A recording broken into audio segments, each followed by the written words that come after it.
since 1991. Birds and people are living together in seemingly perfect harmony, until one day a young man catches fire. This is Phoenix.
Here it is right here.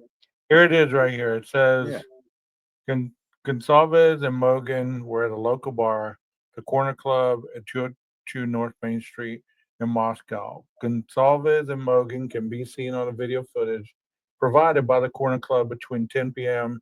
November 12th and 1:30 a.m. on November 13th. At approximately 1:30 a.m., Gonsalves and Mogan can be seen on video at a local food vendor called the Grub Truck at 318 South Main Street in downtown Moscow. The Grub Truck live stream video through their food truck, we know, on Twitch, which is available public viewing on their website.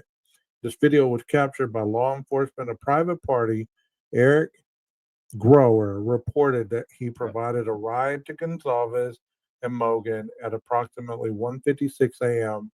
from downtown Moscow in front of the Grub Truck to the King Road residence. Right. So, you knew that. Yes. Excuse me. How long have you known that? Oh my God, for a long time. Okay. Well, I mean, I've seen the JLR stream on it, but it seems like most people, and I'm not trying to be one of those people like, oh, I just found a boom, nothing like that. I'm just saying this for myself that, you know what? This name has been thrown around so many different directions. It's been misspelled 100 times. It's been talked about that one of them lived in Pullman, one of them lived in Moscow. But the reason that I found this significant also is because in one of those streams that we were talking about, I mentioned that the wife of that individual was scared to death of Koberger. And I think, I think that at one point somebody asked me, has that been, is there a receipt on that, or is that just hearsay, or this, that, and the other? And I remembered reading about it, and I found it. So I wanted to show, exactly where I found it at. And that's not the one. It's the other one. Whenever people ask you, hey, did you make that up? Is that hearsay? So third party. So the stories from the wife were never stated by the wife. If the wife had a fear of Koberger, it was never her saying it, to my recollection. Right here it says, I was surprised but okay, on Law and Crime it says, I was surprised but exceptionally glad that some former resolution is forming, the private driver said. I feel exceptionally bad for those parents in our community. He was somewhat stunned to learn that Koberger, who maintains he did not commit the murders, lived near him in Pullman, Washington. He lived 1,200 feet from my front door. I spent 6 weeks trying to convince my wife there was not a threat and I was wrong, the driver said, adding that his wife still fears walking their dog despite Koberger's arrest.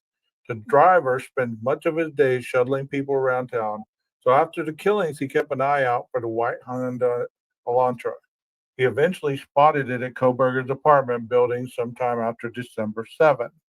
I thought it was too new, he said of the car, since Moscow police had asked the public for information about 2011 to 2013 Elantra. However, he wrote down the car's Washington state license plate number and submitted a list of 13 or 14 Hyundai Elantras he had spotted sometime around December 10th through Moscow PD tip line. Okay, so there it is. I mean, I didn't make that up. You know what I mean? Right. And I know that a lot of people, whenever when you're, you share some of this information, people are quick to diffuse or debunk that because they say, no, I've heard that and it's just a rumor. But there it is right there. He lived 1,200 feet from this guy. His wife was scared of him. The other guy, the Martinez guy that I showed on the video in one of the lives that I had before, his wife was scared of Koberger. Does this mean he's a murderer? No, it doesn't. But what I'm trying to say is, intuition has a lot to do with people's perception of somebody. So could this guy, I mean, I'm going to speculate right here. I'm going to ask you point blank. Could this guy have been the informant? Nah, he's too You know, easily placed out there in the PCA's name is there. No. Not only that, what's he going to inform on? If you read the sequence of events, okay? There's a okay. sequence of events of a guy that drives and makes deliveries. And he said he turned in numerous Hyundai Elantras and license plates. So, no, he's not a protected informant. Okay. He's told us what he did. And there's nothing significant. He was being a good citizen based on what he's telling us. And, I'd like to hear it from the wife. I don't know how he didn't say that they interacted with the guy, met the guy, hung with the guy, did anything with the guy, but his wife was afraid of the guy. Just a weird statement. I think that's outside of the norm, to be very honest with you. I don't know where that comes from or why he thinks it was even relevant to share. It almost seems contrived to be, but it is what it is. Said yet the guy was out hiking and walked into Koberger while he was out hiking as well, Mr. Martinez. Well, I don't know. But it is what it is. It doesn't really move the ball anywhere when it comes to place in Koberger or anywhere not, Right. So I wasn't trying to move the ball today. I was merely trying to. No, I'm not saying you. I'm just summing up what it is this guy did. I'm not saying you were doing anything. I'm just saying here's the other article. Don't take it personally, boy. I'll stick my dog on you. But I gotta come on get a with dog. it. Come on with it. And get a dog. I got to train a dog, and then I got to find you. And boy, it's an awful lot of work. I'm too lazy for that. You're safe. Well, this is another article from the Daily Mail. I don't know how respectable their coverage is. They do post a lot. They do post a lot of stuff about it in the past. They were also talking about. They called him the taxi driver, but he was a rideshare driver. Right. It said, in this one, has recounted his recollections of the night and claimed the community is living in fear with little faith in MPD. Speaking on condition of anonymity, he said, I've known Kaylee and Maddie and Dana too. They would occasionally get rides home, and there was nothing out of the ordinary about that night. Which I'm not trying to say that there was something extraordinary going on between the grub truck and the home. I was basically trying to clear up what I've heard for myself as far as that name being butchered a million times and people speculating that the rideshare driver was the DoorDash driver. There's a lot of misinformation there. I just basically Well, wanted to show. we don't know who the DoorDash driver is, Of course not. right? We don't. So, and it was funny how quickly DoorDash got their ass out of the fucking connection to this case. That corporation was able to squash their involvement completely. Their driver, it's never even talked about, brought up in the news after it was first said, and it was like they were cleared and they get a free pass. They get a pass of protection. There's no mention of that delivery, but that delivery is crucial to the timeline because they made it crucial. Not me, not you, not the fucking people that dream up theories. They did. Around 4 o'clock, that delivery was made. And this part right here, he said, because I remember this sticking out to me because I thought this is a weird statement. But once again, I'm not saying it stuck out to me because I think that he's involved in the crime. It just stuck out to me that this is a statement that do most people make this statement if they're recollecting memory of something, I don't know. He said, I just sort of pulled in front of their driveway. I didn't pull right into the parking lot. I usually try not to do that because that's an easy way to get robbed. I try to stay in position where I can go either direction so I can get away if I have to. It's never happened, but you hear about these things. But on that night, he saw and felt no threat. In fact, he said, I didn't watch them go all the way in. There were the two of them. It's a relatively safe place. It's not something I would usually sit and watch. Yeah. It doesn't sound unusual to me in his description. People try to turn that into, oh, what do you mean he didn't sit and watch? What kind of a, people, how people are. They're assholish, ignorant, and they gotta make mountains out of nothing. So yeah, I think unless something returns to connect him to that crime, I think him and the DoorDash driver we don't know anything about. So in my head, I think it would be important if we knew more about that situation. Not to go after the guy, but to just see his story, what he says happened, what he saw, what he didn't see, So it also spoke on the time frames in the PCA, and it's quite long, but it breaks down the time frames that says in one portion of that, it said there was no reliable pings that showed between 2 and 4 p.m. of that number. The 8469 number, whatever Koberger's last four digits were, it showed that there was no pings. And that's when the officer started talking about it's been his expertise to know that people turn their phones off, this, that, and the other. That just, I know that's been discussed also a million times. But I was thinking about that today. I was thinking, well, because I'm putting the new information that's been put out there, that he wasn't going that direction. He was going south toward the WWW Park. You know what I mean? So how did they get that information? That's how my mind is going with all this. I'm taking the information that's been given recently and going back with these other things and trying to put those things together as, how does that match up? And of course, this is going to be in court. So it's not something that, is hearsay or anything like that. It's a legal document that he filled out. So he can't basically say, well, I made a mistake. You get what I'm saying? Yeah. So,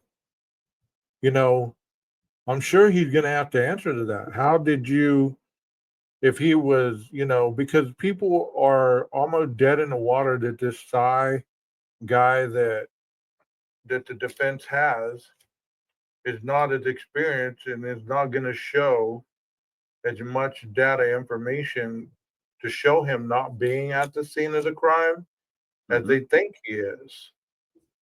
So, the PCA says one thing. If this guy comes out and kind of contradicts what it says, I'm kind of wondering how he's going to be able to contradict the cast report. You know what I'm saying? Well, I think Cy isn't so much going to contradict them, but give clarity from the phone. And I think what you're going to see is that there's nothing in what he'll present that'll put the house on King Queen Road. That's what I'm convinced that that's really all he has to show. Now you can then argue, well, we got video of it, but their argument against the video is, and my argument's the same thing, in that show me how that's Koberger's car. Don't just tell me it's Koberger drives a white Elantra. Look, we got a white Elantra. Okay. Well, I mean, what's that? So I got a blue Chevy, and a blue Chevy was used in a bank robbery. What distinguishes mine from his?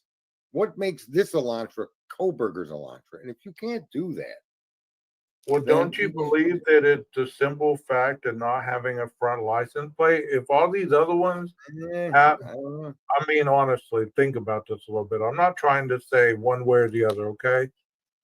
But if these other Elantras that you've looked into have front license plates, You would have to physically go visit every Elantra. Remember the green one that came out of the parking lot during the demolition? yeah, and supposedly You that couldn't one see a didn't front have license license plate on that plating. one, could you? Yeah. That license plate was bent and pushed back. You couldn't see a front plate on that green one. You see a lot of vehicles in that area, whether they're an Elantra or not. It's not an uncommon thing to not have a front license plate. Okay, Well, I so understand that, but if you don't have one here, you get pulled over and you get a ticket. I don't know how it is in your neck of the woods, but I you don't have have I to have a law. I have a law that you need a front license plate, but I haven't had a front license plate on most of my Corvettes, all of them, in fact, and never got pulled over for it. Okay. So yeah, listen, I'm saying that gets you a little closer. Show me that's Koberger's car, okay? Without something that's unique to it has to be unique to him. A dent, a bumper sticker, a sticker in the windshield, in the window, ripped window tint, dent in the door, something. Give me something that your video can identify Brian Koberger's car unquestionably, because saying it didn't appear to have listen, it says it appears not to have had a front license plate is not the same as not having a front license plate. Good evening, everybody. My name is 12 Gauge. Welcome to my channel. If you haven't been here before, I hope that you find something that you enjoy, something that gives you the initiative to keep coming back. And if you keep coming back to listen to my channel and my commentary on the cases that I cover and things that I present, thank you so much for being here.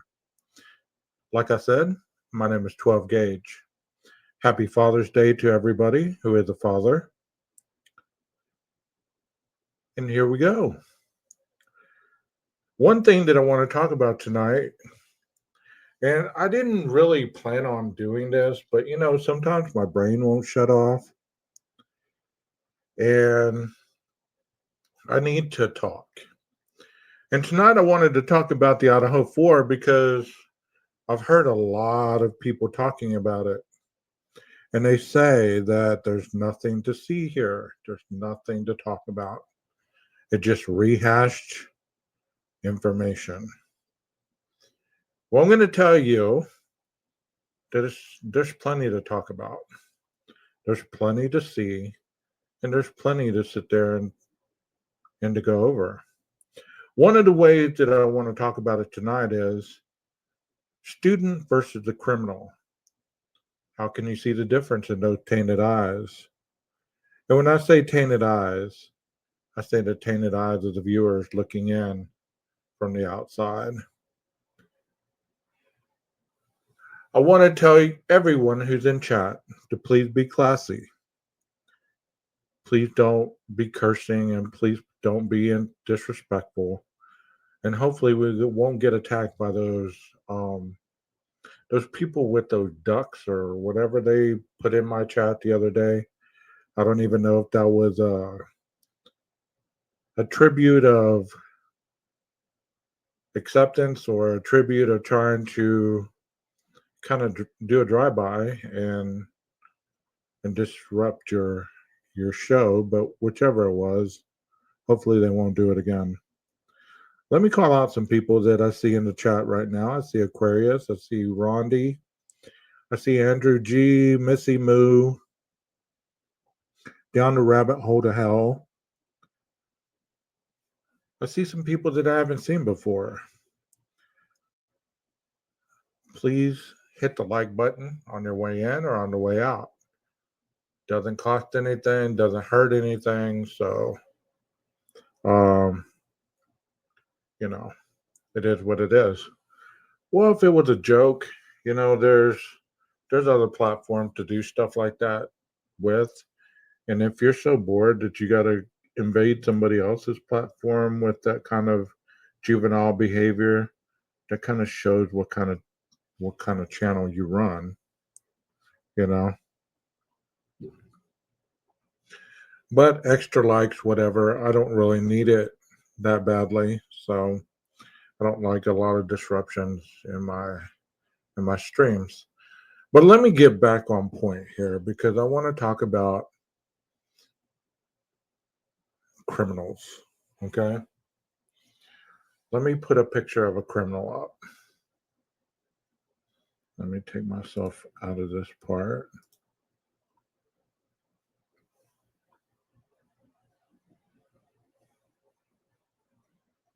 I don't know if I still have it. A criminal is somebody that has committed a crime, past, present, or future. And in this case, we're branding an individual as a criminal. And exactly what crime has he committed that he's been convicted of at this point? He's only been suspected, okay? To be suspected of a crime means that you haven't created that. You haven't been to trial yet. That you haven't been convicted and sentenced. There is a difference. But a lot of people don't understand that difference. They don't understand that whenever there is probable cause for you to get arrested and indicted, then you have met the criteria to face the jury of your peers. And the wonderful part is, even if you do have evidence against an individual for them to be arrested and indicted, you still have the opportunity to be set free by the jury of your peers. And that's awesome. That's awesome that it works that way, because can you imagine if you were just arrested and indicted and you didn't have the opportunity to get out and prove your innocence? It'd be so unfortunate.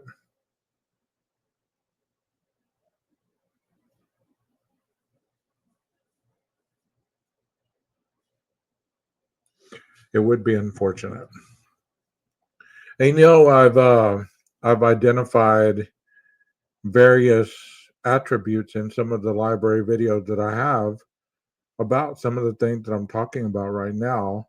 And I will pull up a video here in a second that discusses some of this. So how educated are people when it comes to understanding people's legal rights? That's what I'm talking about tonight. I'm talking about understanding legal rights once you're labeled a suspect. Whenever somebody is suspected of committing a crime, there is evidence that points more positive than negative that this person is the suspect. But a lot of times I'm losing my train of thought here because I'm getting text and I'm trying to find a video at the same time. So I really have it together. I'm just getting bombarded at the moment, so I'm trying to keep it all together. So y'all hang with me, okay? Um,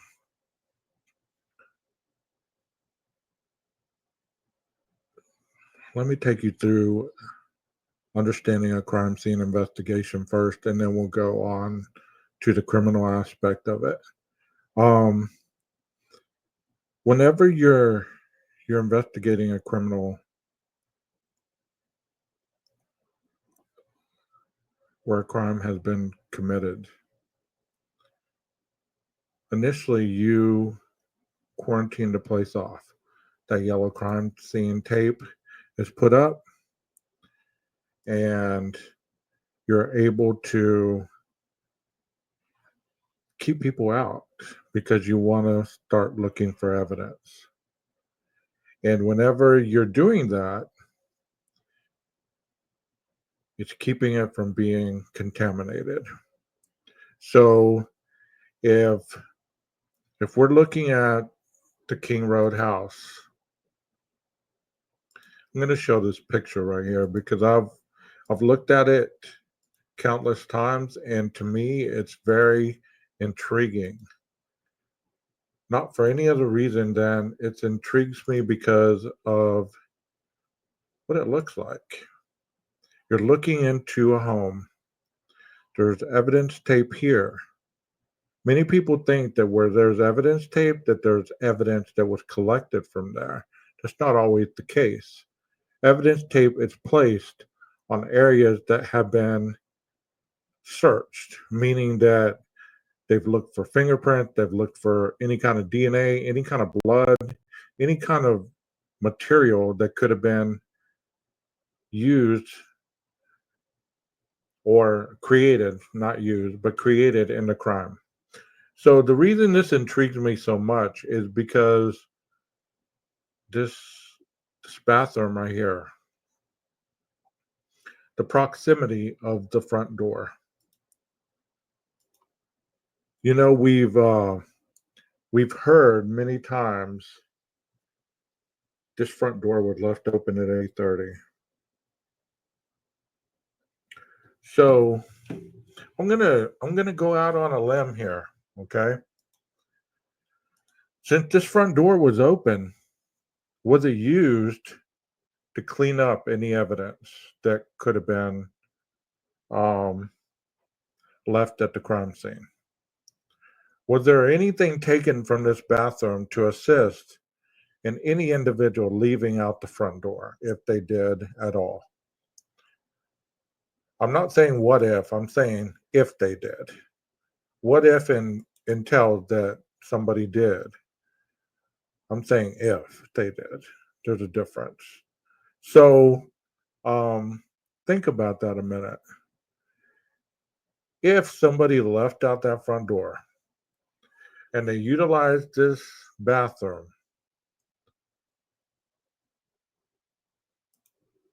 to maybe wash up their hands, to dispose of any kind of material, maybe even rip that shower curtain off and use it, because in the individual that is the suspect at this moment, who is innocent until proven guilty, his shower curtain was a big topic. So if this shower curtain was used as any kind of deflection from evidence being collected in this area, could it have been ripped off and taken with you? I mean, obviously not, because this picture shows it's still here, but it's just a theory that many have said before: the shower curtain, the shower curtain, the shower curtain. And I know they didn't mean this one, but what I'm saying is, if there's something like a shower curtain or something in that restroom that shows it was utilized for a cleaning up of the crime, there would have been evidence in that bathroom. This doorway opens, obviously, this way to close this door. So, who went out this door? How was this door open at 8:30 in the morning? Can y'all go with me on this magic carpet ride? Can you? Will you? Help me out here. Somebody Somebody tell me, is there any reason this door would have been open at 8:30 in the morning?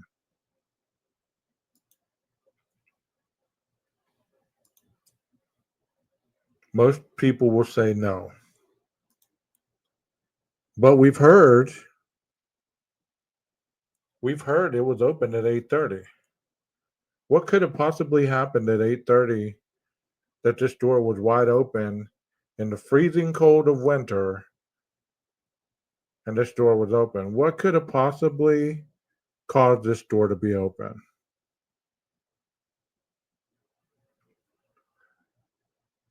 I've taken it as fact because multiple people have talked about it in a sense where it was open when the police got there. I mean, it's open right here. I wouldn't have thought that the police would have opened it and left it open. I would have thought that they would have opened it and closed it if it was already closed. But then again, I could be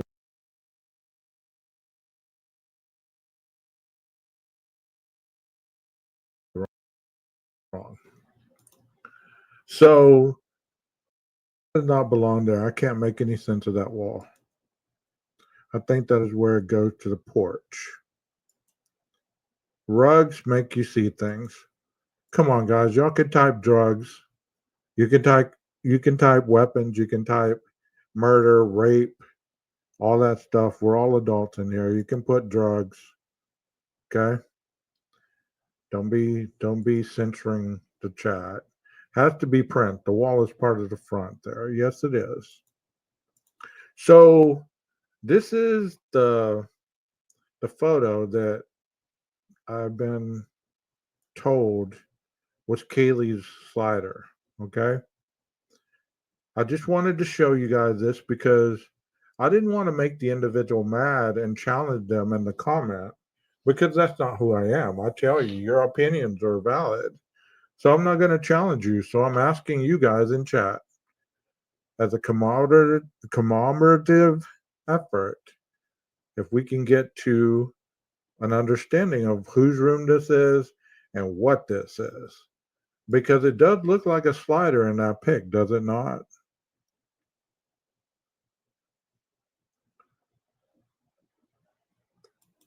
Whose room is this, though? This looks like the balcony on Maddie's side of the house. This would be the window. But I've been told I'm wrong. This is a slider. But then I have to ask this question. Why would they cut the wall out of Maddie's or Kaylee's room? What would cause them to cut that wall out?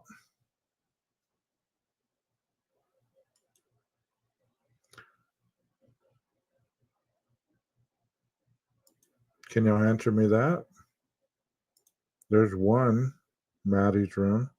If the window slides open, it would be in essence be a slider. Window not be normally think sliding door. Okay. It's a window. Evidence. That's part of the balcony that wraps around Maddie's room. See, that's what I was thinking, but I was told that this was I don't know what you're talking about, Heather, but okay. I was told that this was Kaylee's slider. That I had an inverted picture of Kaylee's room. This was Kaylee's slider, and this was on the other side, and this was Kaylee's room. I was just questioning that because what would cause them to cut the wall out and this little piece out in Kaylee's room? What would be the need? What would be the need?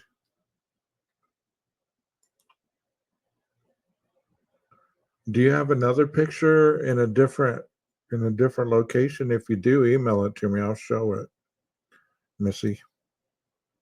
You know, I'm not making fun of anybody. I'm really not. I'm trying to figure this out because I don't want to be presenting false information I want to do, but you can clearly see that this wall is cut out, this little portion, which would be about tall enough for the bed to be right there, and this part right here.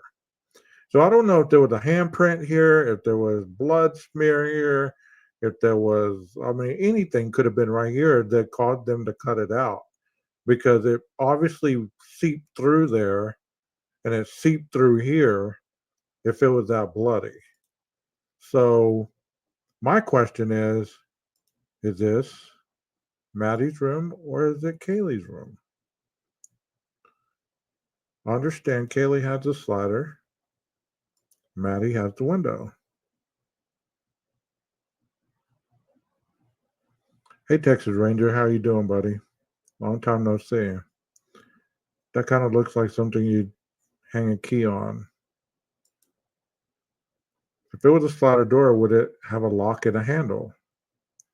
Very good question. Did Maddie's room have two windows? I don't know. That's why I'm asking you guys that. I'm asking if this is Maddie's room. I mean, in my mind, when I saw this picture, instantly I thought, hey, this is Maddie's room because the cowboy boots were here, the Maddie sign, the M and all that was right here. But this looks rather long to be a window. But is it? Is it Maddie's room? But I don't know why they'd cut anything out of Kaylee's room. That's why I'm asking you guys.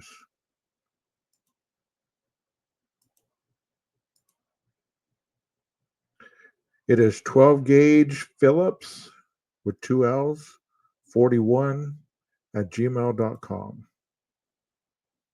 It's by a tree too.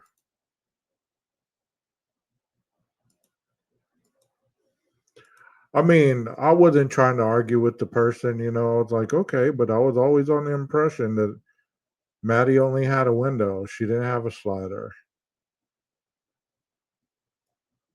Or is this even, I mean, this is a balcony. You can see the little railing right here. But I was always under the impression, remember in a picture they show the railing and it has little red area right here? And they were trying to say that that was blood, but it was actually the red berries that were falling and smearing on the railing. That's why there was an assumption on my part that this was Maddie's window.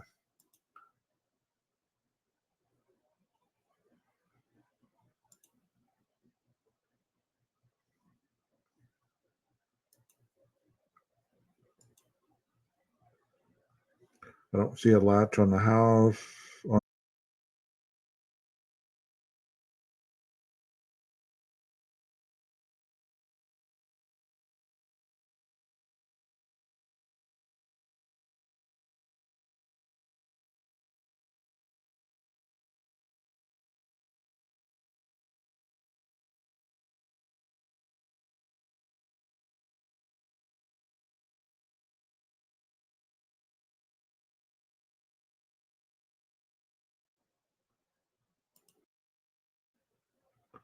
But is the window open or missing? I think the window was open. I believe the window was open.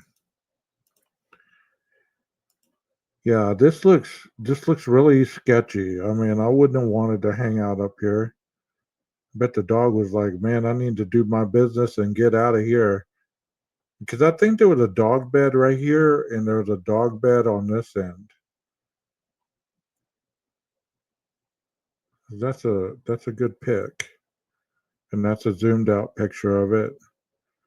So this is Kaylee's room right above the slider area down here. Let me ask you this question, guys. Supposedly, and I'm just going by what the PCA says. I wasn't at the crime scene the night it happened, okay? So y'all bear with me here. Supposedly, the killer entered through the back slider. Do you believe If Kaylee was in her room, she would have heard that door slide open. Do you believe that she heard him enter? Because look, there's not a lot of distance between those two sliders. Do you believe that she could have heard him enter the house? And would she have been playing with that dog possibly outside on the balcony, or would she have been playing with the dog in the hallway? Would she? I mean, where did Dylan hear her playing with the dog at?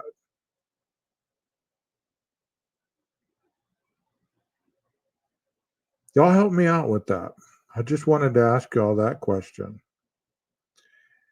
Would she have possibly heard him enter through the back door or through the slider?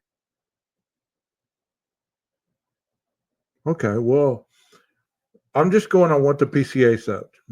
It said that it heard what sounded like playing with the dog. So, you know, where would that have been? But then you hear somebody supposedly say, somebody's here. So they couldn't have been attacked and said somebody's here at the same time or a little while later, right? I mean, how can you do both? Because that's what the PCA says. And don't get into the PCA drawing all this, blah, blah, blah. We're not getting into all that. Just think logically here for a minute because we're going on what it says because that's all we have. I know you probably heard 1,000 other theories and everything else, but could she have been playing with the dog outside the slider and he walked in and heard it and she heard him enter?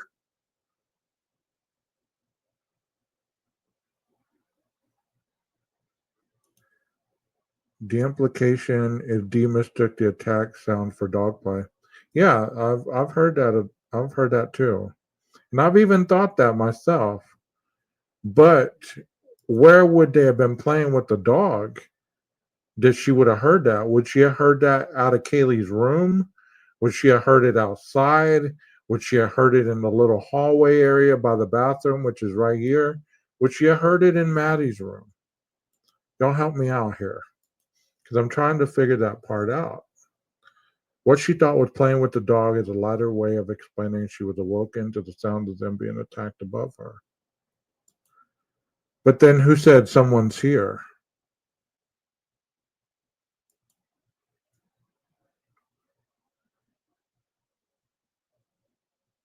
Who said someone's here?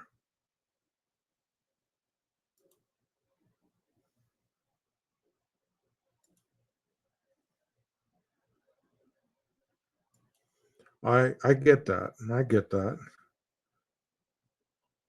But I'm also trying to figure this out is if she said, okay, I heard what sounded like Kaylee playing with the dog. And then she opened the door or she hears someone say, there's someone here. Maybe she let Murphy out the deck to relieve himself. Logical to think someone is here was Kaylee. That explains why Murphy was in the room alone. That's what I'm thinking also. That's what I'm thinking also. So could she been out here with the dog, him, doing his business, because I'm sure he did his business out here. She could have heard the slider open and said, someone's here. Peeked in, yelled in, someone's here. And then, got the dog in there and met. So that was Xana.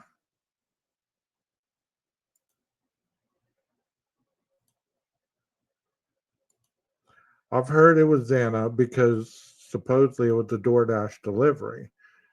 But do you see how these things they don't add up? They don't make sense. Supposedly you're playing with the dog and then you yell somebody's here. Where are you though? Have you ever wondered that? Where is she?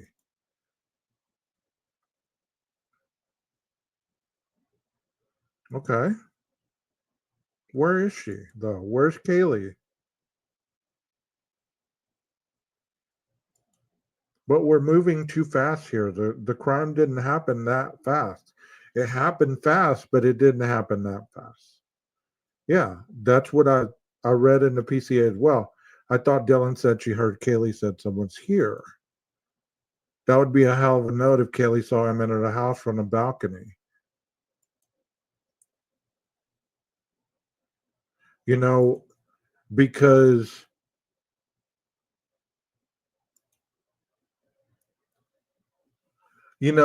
like I'm showing right now, the back of the house, if you were back there and you were out here with your dog, even if you don't see somebody, you hear them going through your yard. She wasn't intoxicated to the point she lost her hearing. I wouldn't believe. And supposedly the point of entry was right here, according to that footprint that they found behind the couch. So it would have been back right here, not back here, going through, because they didn't find anything back there that I'm aware of. So they were concentrated on their searches right here in this area. So if he entered right here through the slider, she might not have seen him coming in to the area, but definitely would have heard the slider door open. Wouldn't you think that? Y'all help me out here. What do you think? It was Anna said someone's here in the PCA. She said it could have been Xana or Kaylee. So if it was Xana, would she not have heard it down the hall?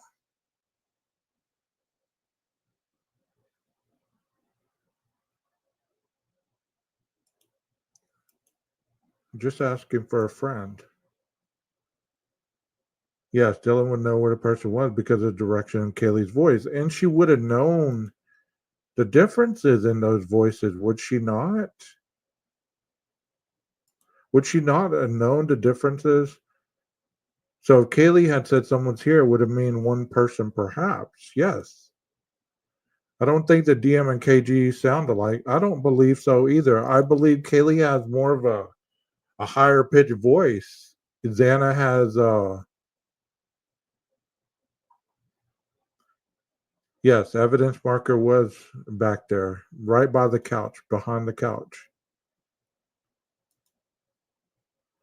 She was down there getting her food bag and heard the slider. Well, let me ask you this, okay, Tina, and I'm not discounting your comment at all, okay? What would make the driver go around to the back to put the food in the back? Unless they put that on the instructions, right? Is that not true? Ran upstairs but got far as she could before they got her. They had been partying all day. Remember last home ball game? Yes, exactly. Of course, that makes sense.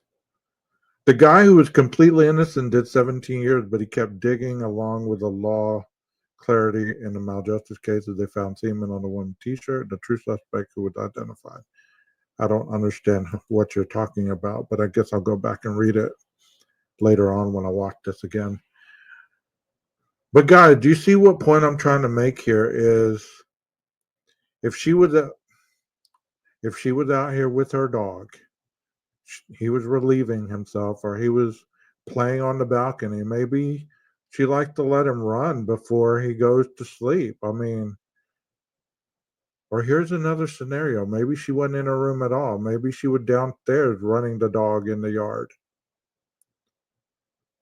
and sees somebody walking up the path, runs in, shuts the slider, yells, "Somebody's here," runs upstairs, put the dog up, goes to Maddie's room. Would that sound logical? What do y'all think? Hey Jeff, buddy, how you doing? I mean, her being outside is a far stretch, and she didn't look like a runner. But I mean, when you're fearful, if she was outside right here with the dog and he's relieving himself, and she hears somebody walking up,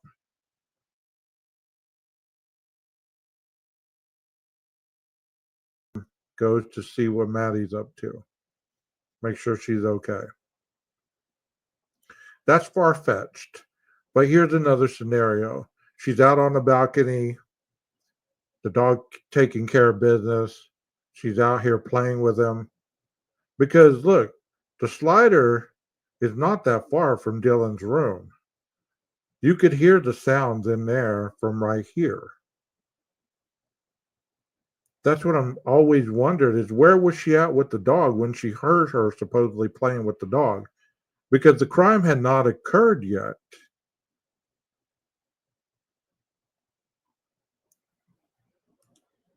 Didn't she say she opened her door around 4 o'clock because she heard a noise that sounded like Kaylee was playing with her dog? And supposedly the car didn't roll into the area until 4:03, 4:07. So he wasn't even in the house yet. So where did she hear her playing with the dog?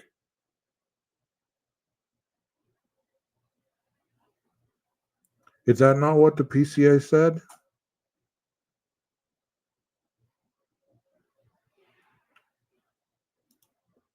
So that's something that's always bothered me. Is where was she? Where was Kaylee? Supposedly playing with that dog. Because the killer wasn't in the area yet. He had just supposedly made his way back behind here, because on the Linda Lane footage, you see the car going by at 4:07 and some change.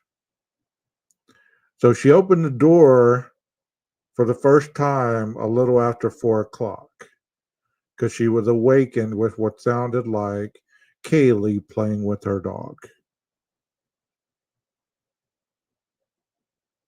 I know we don't have a way to know, but we've talked about every other angle. I'm trying to figure this out for myself.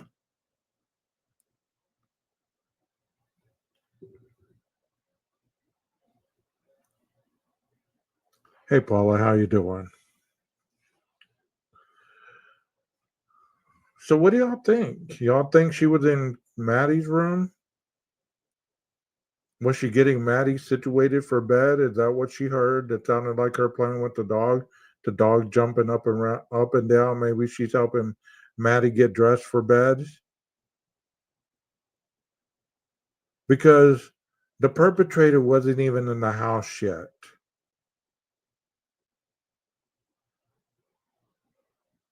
The perpetrator wasn't even in the house yet. You're questioning me, but I'm questioning you right back. Is how can you say something happened when the crime hadn't even started to happen yet?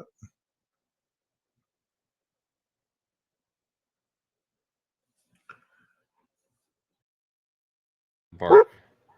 Yeah, maybe that bark that you're saying you heard on the Linda Lane, maybe that is what that is.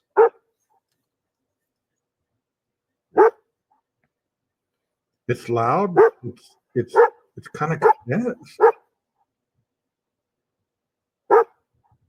See, it's loud at the very pitch.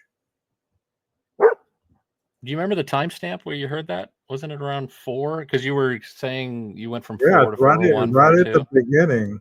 Right at the beginning. You want me to pull? Hold on, I want to hear this again. Yeah, Carrie says her dogs are barking now. Yeah, before I used headphones on this, my dog would listen up. Like, what is that? No, that's not Murphy. That's Farfel. Farfel the golden doodle. Yeah. Everybody's dogs barking back.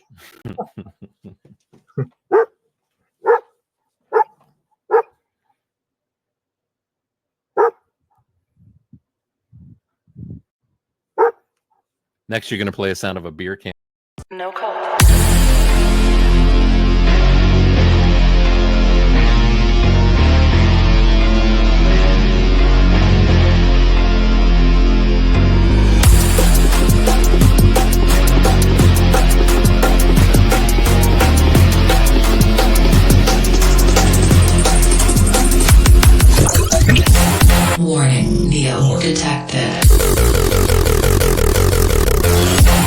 Warning, Neo detected.